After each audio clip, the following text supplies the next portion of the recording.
Hi there, hi, good morning. This is Liz Davis. I am a nutritionist and I specialise in digestive health for busy women. So I help busy women fix their IBS symptoms, bloating, painful digestion, etc. And I do this with state-of-the-art gut testing, dietary upgrades and supplements, etc.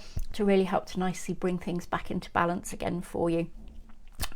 So a situation I see that crops up an incredibly frequently is SIBO, and SIBO is quite often behind these kind of IBS symptoms that you may be experiencing. So basically what's happening in SIBO is we want to see most of your gut bacteria, in fact the vast majority of gut bacteria, in the large intestine. So when you have SIBO, it's somehow managed to creep up into the small intestine. And when it does that, it can cause all sorts of nasty symptoms because, of course, we don't want to see that volume of bacteria in the small intestine.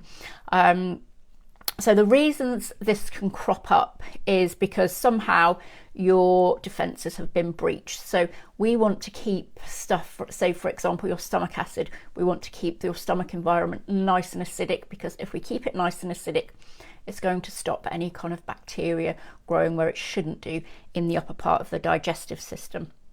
So for example, if you've been taking PPI medication, acid blockers are typically reasons behind you, the reasons for you getting SIBO, but also it can be down to stress or some kind of digestive system injury. So if you've had some abdominal surgery, for example, that can cause it as well. It's just stopping the gut functioning properly. So even stuff like the contraceptive pill can cause this issue to arise as well. So it's always worth bearing in mind that this could be an issue for you if you are getting these IBS symptoms. A telltale sign that it is SIBO that's affecting you is if you have tried to alleviate symptoms yourself. Perhaps you've tried taking probiotics or prebiotics, but rather than improving the picture, it's making things much worse for you. So basically all that's happening there is you're pouring more bacteria into an already kind of volatile situation. So that's the last thing that is going to help you. So if that's happened to you, it's always going to be a good idea to test. So we have a test available, which is a breath test, which can tell you pretty categorically whether or not you have got SIBO, or also the stool test can tell us as well, because we can look at the stool test and see which kind of bacteria could be causing your issues.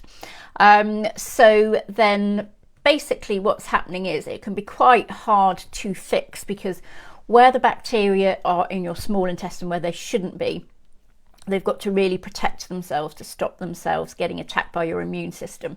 So they form biofilms. So biofilms protect them from invaders, and biofilms is similar to the plaque you get on your teeth. So you know how hard that can be to get rid of. So we've got to break down the biofilms in order to get to this bacteria to get it out. So that's why the treatment of SIBO can be quite tricky. It's not impossible, but it's not as easy as, say, a straightforward IBS situation.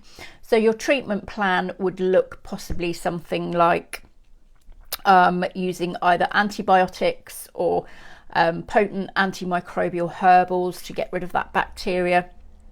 Then we've got to strengthen the gut environment and use substances to break down that biofilm so we can get the antibiotic or the antimicrobial in there and let it get to work. And then you need to establish what the actual underlying cause of your SIBO is. So why is it what's given rise to it in the first place? Is it excessive stress? Is it some kind of medication? Is there an issue with your gut motility perhaps which is causing it? Because that's another factor as well.